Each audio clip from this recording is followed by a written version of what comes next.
Selamat datang kembali di The Deep Dive.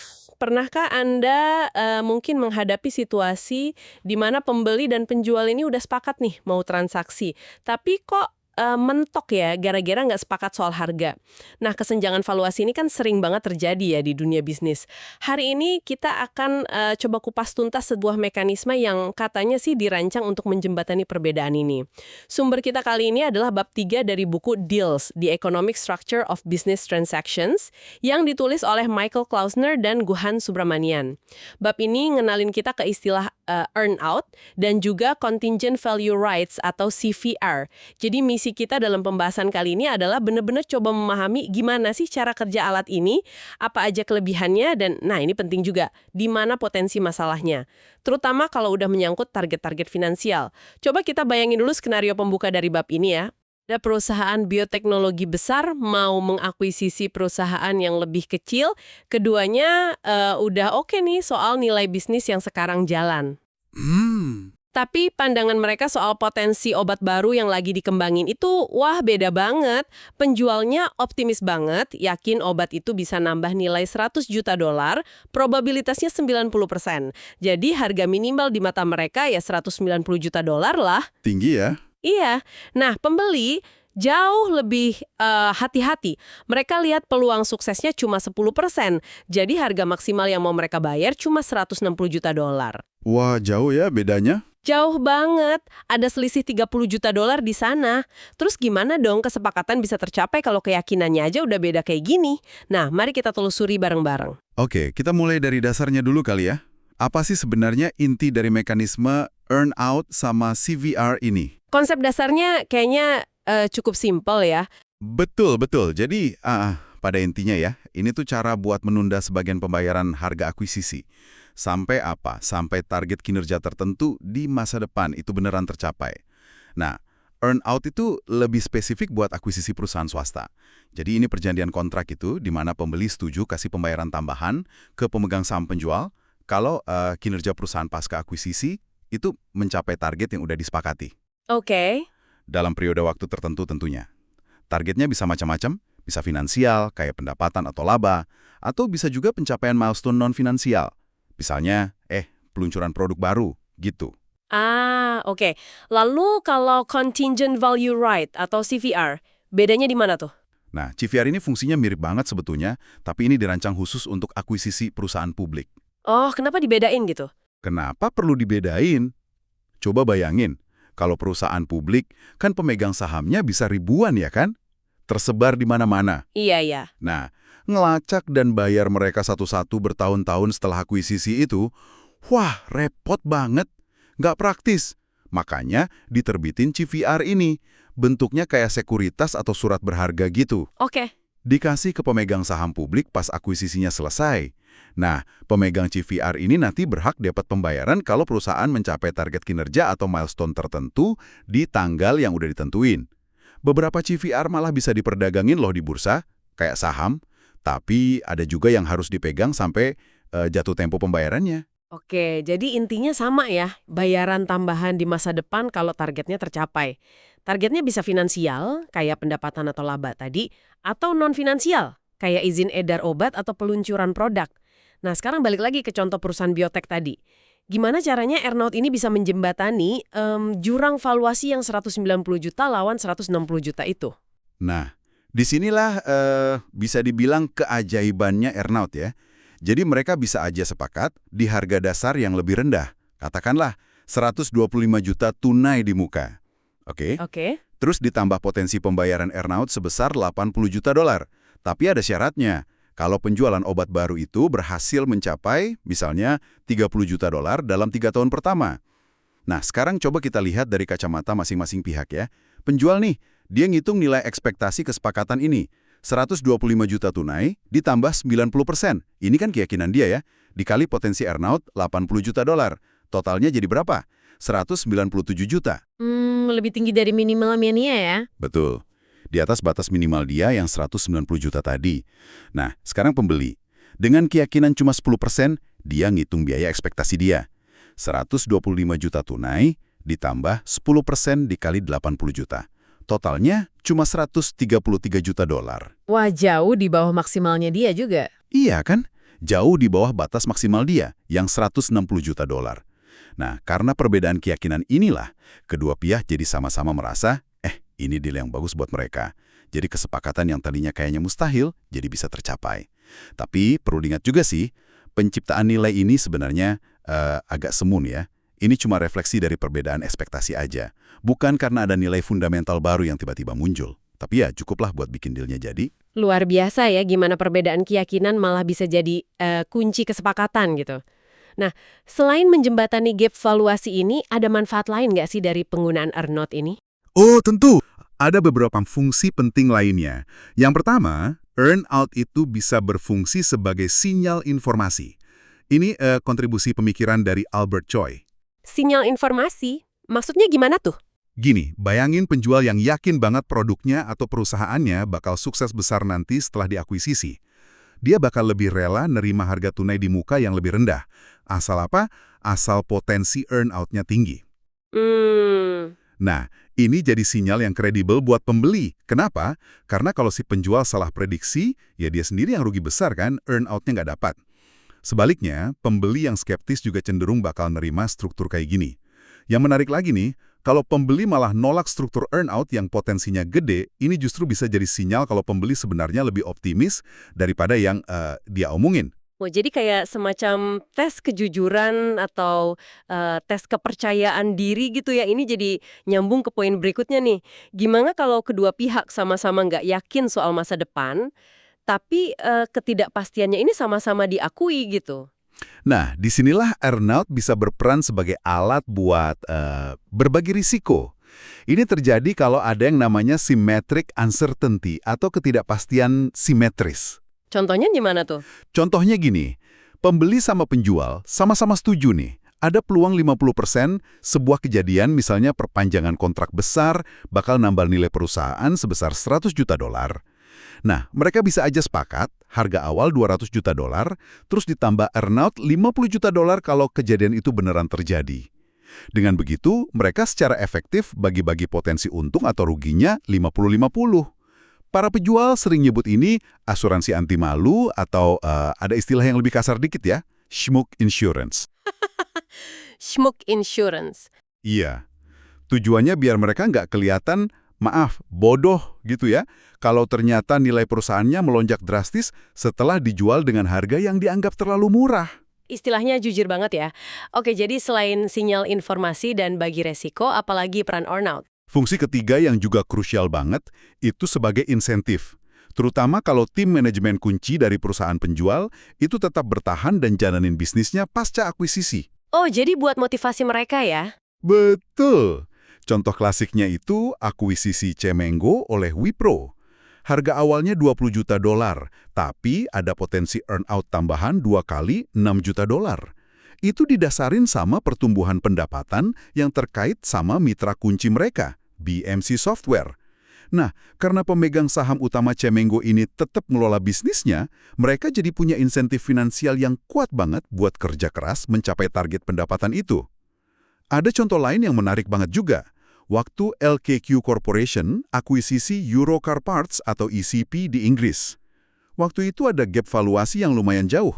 LKQ nawarin sekitar 200 juta pound, sementara pendiri ECP, Sukhpal Singh Ahluwalia, maunya dekat-dekat 300 juta pound. Wah, jauh juga ya. Iya. Akhirnya mereka sepakat di harga tunai 280 juta pound, ditambah potensi earnout 55 juta pound yang didasarin sama target laba selama 2 tahun. Kuncinya apa? Pak Ahluwalia ini setuju buat tetap mimpin ECP setelah akuisisi. Terus gimana hasilnya? Hasilnya, dia nggak cuma capek target, tapi malah melampauinya. Ini jadi win-win solution banget kan? Pak Ahluwalia dapat harga penuh yang dia mau, terus LKQ dapat bisnis yang tumbuhnya pesat buat jadi fondasi ekspansi mereka di Eropa. Ini nunjukin betapa kuatnya efek insentif earnout kalau diterapin ke orang yang tepat. Kedengerannya sih emang menjanjikan banget ya. Bisa jembatanin valuasi, kasih sinyal, bagi resiko, kasih insentif pula. Tapi kenyataannya nih, Terutama di luar sektor life sciences ya, yang katanya sering punya milestone jelas, kayak izin edar obat gitu. Penggunaan earn-out yang basisnya metrik keuangan, kayak pendapatan atau laba, ternyata kok nggak seumum yang kita bayangin ya? Hmm, Data dari sumber kita nunjukin cuma sekitar 18% akuisisi perusahaan swasta antara 2019-2021 yang pakai earn-out. Ini pasti ada alasannya dong. Apa aja sih tantangan terbesarnya? Anda bener banget. Tantangannya itu signifikan dan seringkali sulit banget diatasi. Coba kita bedah satu-satu ya. Yang pertama, nentuin metrik yang tepat. Kedengarannya gampang ya, tapi ini rumit banget. Rumitnya di mana? Metrik apa sih yang benar-benar nyerminin nilai tambahan yang dibawa sama perusahaan yang diakuisisi? Apalagi kalau operasinya langsung diintegrasiin ke bisnis pembeli yang lebih besar. Pendapatan itu sering dipakai karena ya relatif gampang diukur lah. Tapi kan nggak bain sisi biaya sama efisiensi. Laba secara teori lebih bagus karena nunjukin profitabilitas. Tapi ngelacak laba unit bisnis yang udah terintegrasi secara akurat itu seringkali butuh sistem akuntansi terpisah, mahal, kompleks. Makanya nggak heran cuma sekitar 16% earnout di tahun 2021 yang pakai metrik laba. Belum lagi ngerancang formula earnout-nya. Misalnya, berapa kali lipat dari target pendapatan atau laba. Itu juga susah karena proyeksi pertumbuhan jangka panjang bisa beda banget antara pembeli sama penjual. Oke. Jadi milih targetnya aja udah PR ya. Terus tantangan kedua. Berubah drastis. Teknologi baru muncul, pesaing baru masuk, kondisi ekonomi berubah. Akibatnya, metrik yang disepakati di awal bisa jadi udah nggak relevan lagi di akhir periode. Masuk akal sih. Periode ideal tuh kayaknya susah banget ditemuin ya. Lalu tantangan ketiga. Nah, ini nih yang sering jadi biang kerok sengketa, potensi manipulasi pasca kesepakatan. Begitu transaksinya ditutup, uang muka udah dibayar, insentif pembeli sama penjual itu jadi berlawanan arah lagi kalau soal earnout. Maksudnya gimana tuh berlawanan? Ya pembeli pengennya bayar sesedikit mungkin kan, penjual pengennya nerima sebanyak mungkin. Ini ngebuka pintu buat perilaku oportunistik gitu.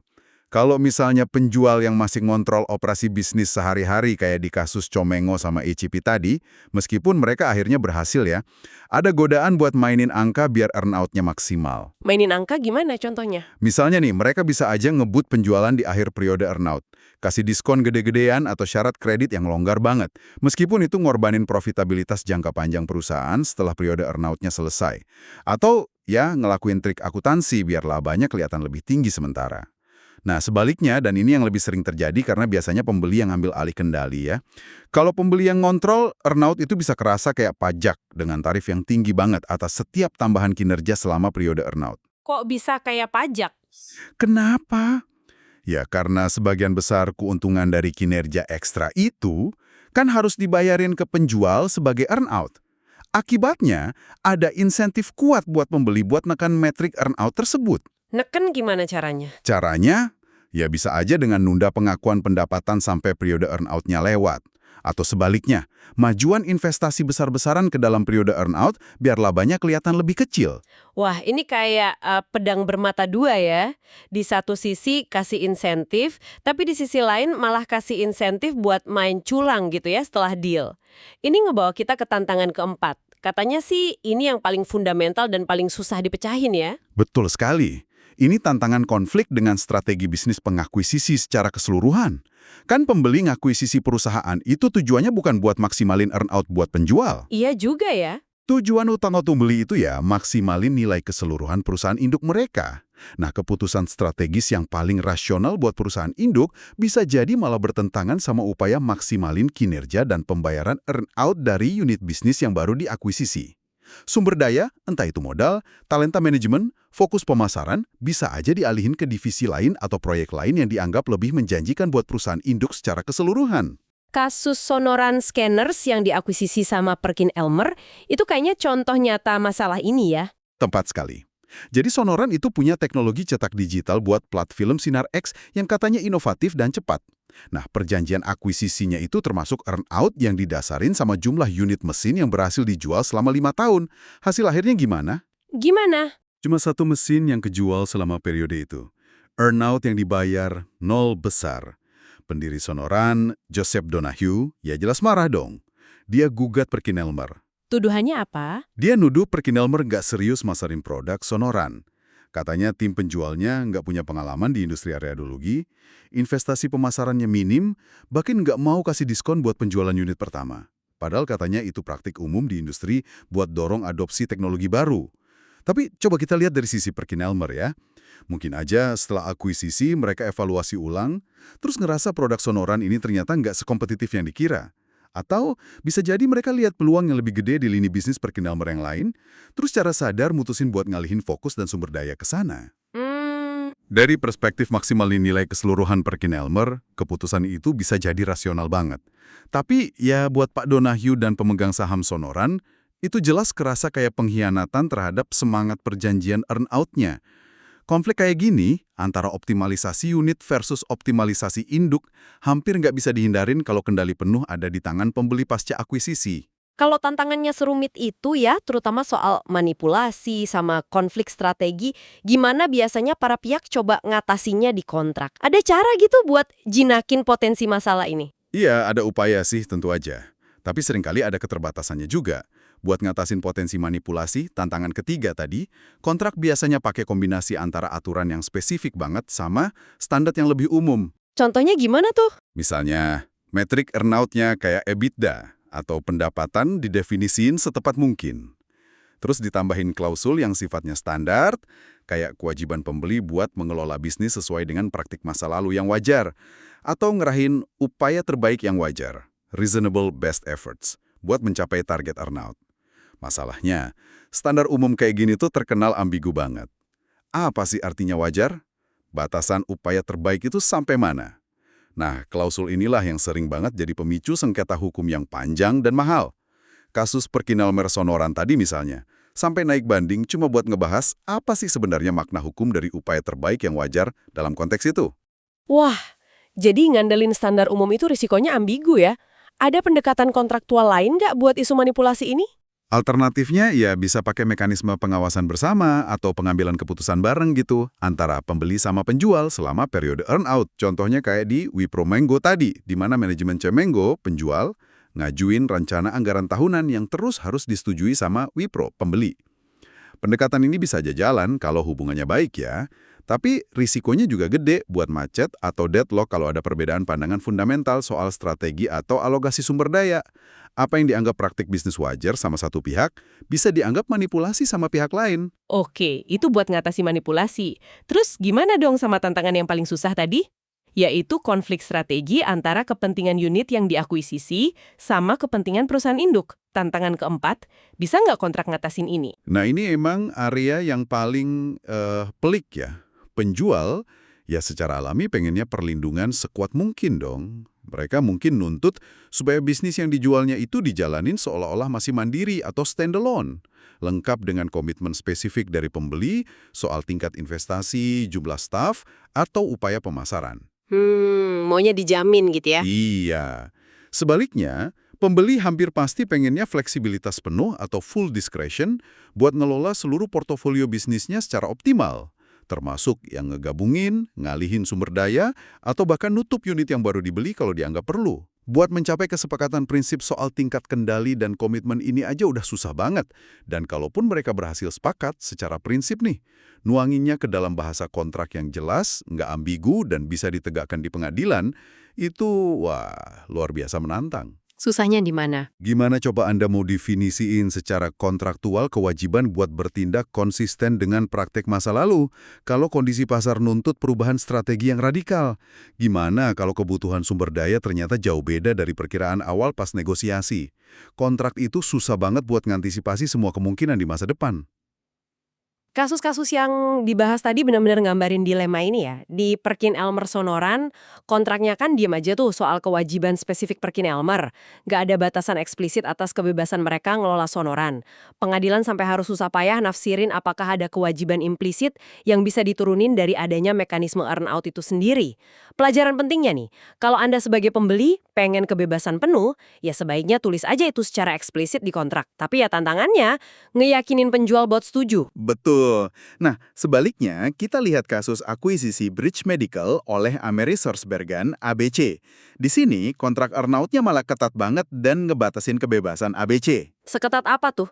Kontraknya secara eksplisit wajibin ABC buat secara eksklusif dan aktif promosiin produk bridge, ngelarang mereka jual produk persaing, dan ngelarang mereka ngambil tindakan apapun yang tujuannya ngurangin pembayaran earnout. Nah, pengadilan emang nemuin kalau ABC udah ngelanggar beberapa kewajiban spesifik ini. Tapi ironisnya nih, pengadilan nggak ngasih ganti rugi yang substansial buat pemegang saham bridge. Kenapa? Karena pengadilan nilai, berdasarkan bukti lain, kalau produk bridge itu dasarnya emang inferior dan kemungkinan besar bakal gagal di pasaran, lepas dari upaya ABC. Ini nunjukin kalau ngerancang komitmen yang terlalu kaku dan nggak realistis di kontrak, ternyata bisa jadi bumerang juga dan nggak efektif. Terus ada kasus kinetik akuisisi Syfeliens ya. Ini contoh lain lagi di mana bahasa kontrak sama riwayat negosiasi jadi penting banget. Betul banget. Dalam negosiasinya, Kinetik secara eksplisit nolak buat ngasih komitmen yang luas buat jalanin bisnis Syfeliens demi maksimalin earnout. Satu-satunya komitmen yang mereka kasih adalah nggak bakal ngalihin pendapatan dari Syfeliens dengan niat spesifik buat ngurangin pembayaran earnout. Kata kuncinya, niat spesifik. Oke. Terus kejadiannya gimana? Nah, pasca akuisisi, muncul situasi di mana Kinetik ngelarang Syfeliens ngejar sebuah kontrak di Inggris. Kenapa? Karena khawatir bakal bahayain kontrak Kinetik yang jauh lebih gede di Amerika Serikat. Tentu aja ini ngerugiin potensi earnout Syfeliens kan? Iya dong. Tapi pengadilan menangin Kinetik. Alasannya? Keputusan Kinetik itu didasarin pertimbangan bisnis yang sah buat ngelindungin kepentingan Kinetik secara keseluruhan, dan niat mereka bukanlah buat sengaja ngurangin earnout Syfeliens. Kasus ini benar-benar negasin betapa krusialnya tiap kata dalam kontrak dan gimana pengadilan bahkan lihat konteks negosiasi buat nafsirin niat para pihak. Contoh negosiasi fiktif antara Microvision, pembeli, dan Installed, penjual, di buku ini secara efektif ngambarin kebuntuan atau impasse yang sering terjadi dalam praktek. Draft kontraknya bolak-balik terus. Nggak ketemu titik tengah ya? Iya. Kubu Installed terus dorong macam-macam klausul kewajiban buat Microvision. Harus bertindak dengan itikat baik lah, harus wajar secara komersial lah, harus konsisten sama praktek lama, harus sediain sumber daya cukup. Sementara kubu Microvision terus nolak dan ngotot pertahanin diskresi penuh buat ngelola bisnis pasca akuisisi. Akhirnya, gimana? Gimana? Mereka nyerah. Mereka batalin seluruh struktur earnout-nya dan balik lagi ke meja negosiasi buat nyepakatin harga tetap atau fixed price aja. Ini nunjukin betapa susahnya bahkan seringkali mustahil nemuin bahasa kompromi kontraktual yang muasin kedua belah pihak soal isu fundamental kendali pasca akuisisi ini. Nah, ini ngejelasin banget ya kenapa earnout berbasis finansial seringkali begitu problematik. Sekarang coba kita balik bentar ke contingent value rights atau CVR. Tadi kan disebut ini versi earnout buat perusahaan publik ya. Apa mereka punya dinamika yang beda? Secara fundamental sih, CVR itu solusi teknis ya buat masalah pembayaran di masa depan ke pemegang saham perusahaan publik. Kan jumlahnya bisa ribuan tuh, tersebar di mana-mana. Nggak praktis ngejar mereka satu-satu buat bayar earnout. Jadi CVR diterbitin sebagai sekuritas yang bisa dipegang, kadang bisa diperdagangin juga sama pemegang saham pas akuisisinya selesai. Aja. Kalau CVR didasarin sama metrik kayak pendapatan atau laba di masa depan, ya semua tantangan yang udah kita bahas tadi, susahnya ngukur, potensi manipulasi, konflik sama strategi induk, itu tetap relevan banget. Tapi ada jenis CVR dan earnout juga sih, yang cenderung jauh lebih gampang dikelola dan lebih jarang nimbulin sengketa. Yaitu yang didasarin sama milestone non-finansial yang jelas, objektif, dan biner. Tercapai atau tidak tercapai. Ini umum banget dipakai di akuisisi perusahaan sektor life sciences. Oh iya. Kenapa di life sciences lebih gampang? Karena di industri farmasi atau alat kesehatan, seringkali ada tahapan kritis yang jelas banget dan objektif, terutama yang terkait proses persetujuan regulator. Misalnya, dapat persetujuan pemasaran dari FDA di Amerika atau EMA di Eropa. Hasilnya jelas ya? Iya, hasilnya jelas. Disetujui atau enggak. Relatif susah buat pembeli buat manipulasi hasil keputusan regulator ini. Nah, milestone kayak gini jadi pemicu pembayaran CVR yang ideal. Bisa kasih contoh konkret nggak gimana CVR berbasis milestone ini kerja? Contoh yang bagus banget dari buku ini itu akuisisi Furiex Pharmaceuticals oleh Forest Laboratories yang kemudian diakuisisi Actavis, terus jadi Allergan di tahun 2014. Forest bayar $95 per saham tunai di muka buat Furiex. Oke. Tapi Ada tambahan CVR yang nilainya bisa sampai $30 per saham. Kunci ketidakpastiannya waktu itu adalah nasib obat andalan Furiex, namanya Eluxadolin, buat sindrom iritasi usus besar. Obat ini lagi dalam uji klinis fase 3. Jadi, nilai CVR ini bergantung sama dua milestone krusial di masa depan. Pertama, FDA bakal setujuin nggak obat itu buat dipasarin. Kedua, gimana klasifikasi obat ini sama DEA, itu Badan Narkotika AS, terkait potensi penyalahgunaannya. Soalnya ini bakal ngaruh ke pembatasan resep dan potensi pasarnya. Terus struktur pembayaran CVR-nya gimana buat ngatasin ketidakpastian ini? Nah, ini dirancang spesifik banget dan bertingkat. Kalau DEA mutusin obat itu nggak perlu diklasifikasiin sebagai zat terkontrol sama sekali, ini hasil terbaik yang diharapin, maka CVR bakal bayar $30 penuh. Oke. Kalau obat itu masuk klasifikasi Schedule 5, ini potensi penyalahgunaan paling rendah, CVR ngebayar $20. Kalau masuk Schedule 4, CVR bayar $10. Kalau masuk klasifikasi yang lebih buruk dari itu, Schedule 3 atau 2, atau kalau gagal dapat persetujuan FDA sama sekali, ya CVR nggak bayar apa-apa, alias $0. Terus hasilnya gimana di dunia nyata? Hasilnya, FDA akhirnya nyetujuin Eluxadolin, dan DEA melasifikasiinnya sebagai Schedule 4. Sesuai ketentuan tadi, ini artinya CVR ngebayar tambahan $10 per saham ke pemegang saham Furiex. Ini contoh textbook banget gimana CVR bisa secara efektif nanganin ketidakpastian yang spesifik banget dengan pemicu pembayaran yang objektif dan jelas. Oke. Setelah penelusuran mendalam kita ini ya, kesimpulannya adalah earnout sama CVR ini memang tampak kayak alat yang cerdas dan elegan gitu ya pada awalnya. Mereka bisa jembatanin perbedaan pandangan soal nilai, bisa jadi sinyal kepercayaan antar pihak, bisa jadi cara bagi risiko atas ketidakpastian masa depan, dan bahkan bisa kasih insentif kuat buat manajemen yang bertahan. Betul. Tapi ya, seperti biasalah ya dalam dunia transaksi yang kompleks gini. The devil is in the details. Detailnya itu yang penting banget. Khususnya buat earnout yang ngandelin metrik keuangan, tantangannya tuh nyata dan bisa pelik banget. Mulai dari susahnya secara teknis nentuin metrik yang pas, periode waktu yang pas, sampai masalah yang lebih fundamental. Ngelola konflik kepentingan yang pasti muncul setelah deal ditutup. Baik itu potensi manipulasi angka oleh pihak yang megang kendali, maupun bentrokan yang lebih susah lagi antara kepentingan maksimalin pembayaran earnout sama strategi bisnis perusahaan pengakuisisi secara keseluruhan. Ngerancang bahasa kontrak yang bisa ngantisipasi dan ngatasin semua ini tuh tugas yang, wah susah banget. Seringnya malah ujung-ujungnya sengketa mahal atau malah bikin para pihak nyerah dan balik ke harga tetap aja. Iya. Di sisi lain, milestone non-finansial yang jelas dan objektif, kayak yang sering kita lihat di industri life sciences tadi, kayaknya nawarin jalan yang jauh lebih mulus ya. Betul sekali. Nah, ini semua ngebawa kita ke satu pemikiran penutup, Li. Mungkin buat Anda renungkan ya. Mengingat semua tantangan yang udah kita diskusikan tadi, terutama dilema fundamental soal kendali pembeli pasca akuisisi dan potensi konflik insentif yang dalam banget itu, kapan sih sebenarnya para pihak sebaiknya tetap ngotot pakai earnout yang basisnya metrik finansial? Dalam kondisi kayak gimana, resiko-resiko inheren ini jadi sepadan sama potensi manfaatnya? Dibandingin ya negosiasi lebih keras buat dapat harga tetap, atau bahkan milih buat nggak lanjutin kesepakatan sama sekali. Tingkat kepercayaan kayak apa sih yang harus ada antara pembeli dan penjual? Atau klausul kontraktual spesifik apa yang mungkin bisa dirancang, yang menurut Anda bisa bikin resiko-resiko earnout finansial ini bisa diterima untuk kesepakatan potensial Anda di masa depan?